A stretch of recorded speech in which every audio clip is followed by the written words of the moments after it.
بیان ہوا۔ نبی کریم صلی اللہ علیہ وآلہ وسلم نے فرمایا فقیہ واحد اشد من الف شیطان، فرمایا میری امت کا ایک فقیہ، ایک عالم جو دین سمجھتا ہو، فقہ سمجھتا ہو، وہ دین سمجھنے والا عالم شیطانوں کے 1000 شیطانوں پر وہ بھاری ہے۔ ایک شیطان نہیں، کتنے؟ 1000 شیطانوں پر بھاری ہے، یعنی 1000 شیاطین گمراہی پھیلائیں گے، وہ عالم دین ایک دلیل سے تمام گمراہیوں کے دیواروں کو گرا کے راکھ کر دے گا۔ حضور اکرم صلی اللہ علیہ وآلہ وسلم فرماتے ہیں جب عالم دین سوتا ہے اللہ تعالیٰ جل شانہ اس کے سونے کو غفلت میں نہیں لکھتا، اللہ رب العالمین اس کے سونے کو عبادت میں لکھ دیتا ہے، کیونکہ وہ سو کر صبح جو اٹھے گا تو اللہ رب العالمین کا کلام سنائے گا، صبح جو اٹھے گا اور نبی پاک کی ترجمانی کرے گا، صبح جو اٹھے گا دین اسلام کی اشاعت اور ترویج میں مصروف عمل رہے گا۔ اس لیے اس کا رات کو سونا، یہ سونا بھی اللہ رب العالمین کی رضا کے لیے ہے، جاگنا، یہ جاگنا بھی اللہ رب العالمین کی رضا کے لیے ہے۔ اور جس کو اللہ رب العالمین نے تقوی عطا فرمایا، اور اس کے لیے قانون ہے، صوفیہ فرماتے ہیں کہ جو اللہ رب العالمین کے رضا کے لیے علم حاصل کرتا ہے، کس کے لیے؟ نوکری کے لیے نہیں، بڑا نام پانے کے لیے نہیں، اپنے ہاتھ بوسہ دلوانے کے لیے نہیں، اپنی جوتیاں سیدھے کروانے کے لیے نہیں، کسی کے جیب سے پیسے اپنے جیب میں ڈلوانے کے لیے نہیں، علم سیکھتا ہے، نیت کیا ہے کہ اللہ راضی ہو۔ اس نیت سے علم سیکھنے والے کو اللہ تعالیٰ علم پر عمل کی توفیق عطا فرما دیتا ہے، جتنا پڑھے گا اس پر عمل کرے گا۔ اور جو علم حاصل کرے اس نیت کے لیے، اس نیت سے کہ میں اعلیٰ عہدے پر فائز ہو جاؤں، اعلیٰ قسم کے لوگ میری تعظیم کریں، تکریم کریں، علمی پاور، روب، دبدبا کی وجہ سے لوگ میرے جوتیاں اٹھائیں، لوگ میری قدم بوسی کریں، لوگ میرا نام جگہ جگہ ذکر کرتے رہیں، اس نیت سے علم حاصل کرتا ہے تو اللہ اس سے عمل کی توفیق چھین لیتا ہے۔ عالم تو کہلائے گا لیکن فجر کی نماز میں خراٹے مارتا رہے گا، عالم تو کہلائے گا لیکن دین سے دور رہے گا،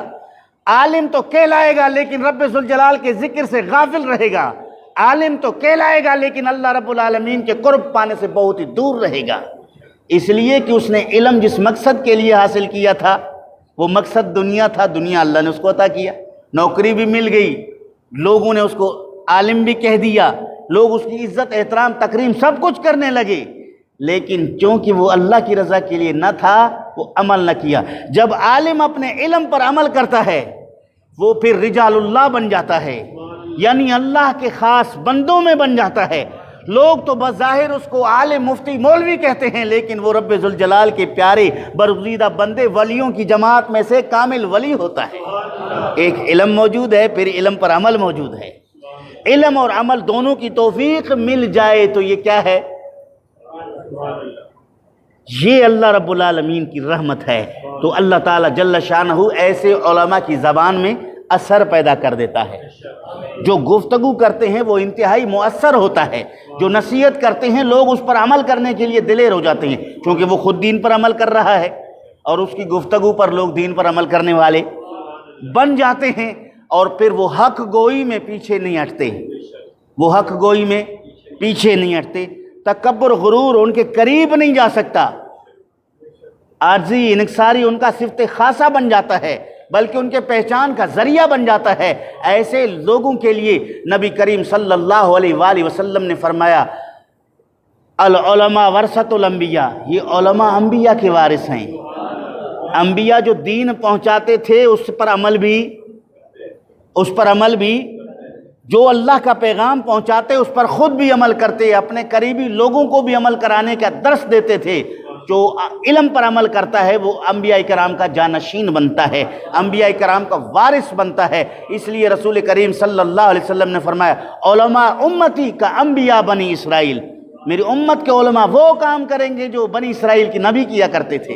چونکہ لا نبی آبادی، میرے بعد کوئی نبی آنے والا نہیں ہے۔ اب جو کام کسی نبی کے ذمہ لگانا تھا، اللہ رب العالمین نے وہ کام میری امت کے علماء کے ذمہ لگا دیا ہے۔ اب وہ کام علماء کریں گے، وہ کام علماء کرام کریں گے، دین کی حفاظت علماء کرام کریں گے، حلال اور حرام کے مسائل علماء کرام بتائیں گے، رب ذوالجلال کے خوف سے علماء کرام ڈرائیں گے، رب ذوالجلال کی رحمت کی طرف لوگوں کے دلوں میں وہ بات اجاگر علماء کریں گے۔ اس لیے یہ انبیاء کرام علیہ رضوان کے علیہم الصلاۃ والسلام کے جانشین ہوا کرتے ہیں۔ اب ایک یہ مسئلہ سمجھنے کے بعد پھر صوفیہ دوسری بات بھی کرتے ہیں۔ دین دشمن عناصر، جتنے دین کے دشمن ہیں، جتنے بھی ہیں، اندرونی ہیں بیرونی ہیں، اپنوں میں ہیں بیگانوں میں ہیں، جو دین کے دشمن ہیں، ذرا یہ مسئلہ سمجھ لو، جو دین کے دشمن ہیں وہ براہ راست دین پر اعتراض نہیں کریں گے، وہ دین پر اعتراض نہیں کریں گے، نہ ان کو دین پر اعتراض کرنے کی جرت ہوگی، وہ دین کی طرف دعوت دینے والوں پر اعتراض کریں گے، دین کی خدمت کرنے والوں کو بدنام کرنے کی کوشش کریں گے، اور دین پر کام کرنے والے لوگوں کے سامنے نبرد آزما ہو جائیں گے، ان کے راستے کے رکاوٹ بن جائیں گے۔ جب ان کی عزت نہیں رہے گی،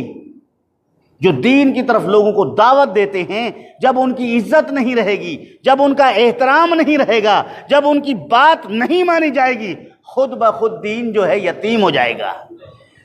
اب ملک پاکستان کے دشمن براہ راست پاکستان کی مخالفت نہیں کریں گے، جو پاکستان کے سرحدوں کی حفاظت کرنے والے مجاہدین ہیں ان پر ہدف تنقید بلند کریں گے۔ ملک دشمن عناصر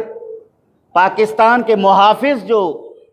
محاذ پر کھڑے ہیں ان کو ہٹ کریں گے، چونکہ وہی رکاوٹ ہیں ملک کے مسمار کرنے کے، وہی رکاوٹ ہیں ملک کو ختم کرنے کے، وہی سبب ہیں ملک کے حفاظت کی۔ تو اسی طرح اگر ملک کے محاذ پر کھڑے ہونے والے کو ملک دشمن عناصر کبھی برداشت نہیں کرتے، کبھی ان کی عزت تکریم تعظیم نہیں کرتے، اسی طرح دینی محاذ پر کھڑے ہوئے علماء کرام جو دین کی حفاظت فرما رہے ہیں، بے دین لوگ کبھی بھی ان کی عزت نہیں کریں گے، کبھی بھی ان کا احترام نہیں کریں گے اور ان کو ہدف تنقید بنائیں گے۔ حالانکہ رسول اکرم صلی اللہ علیہ وآلہ وسلم نے اپنی امت کو علم دین حاصل کرنے کا شوق دلایا، اور آپ صلی اللہ علیہ وآلہ وسلم نے عالم دین کے فضائل میں جملے بیان کیے، احادیث بیان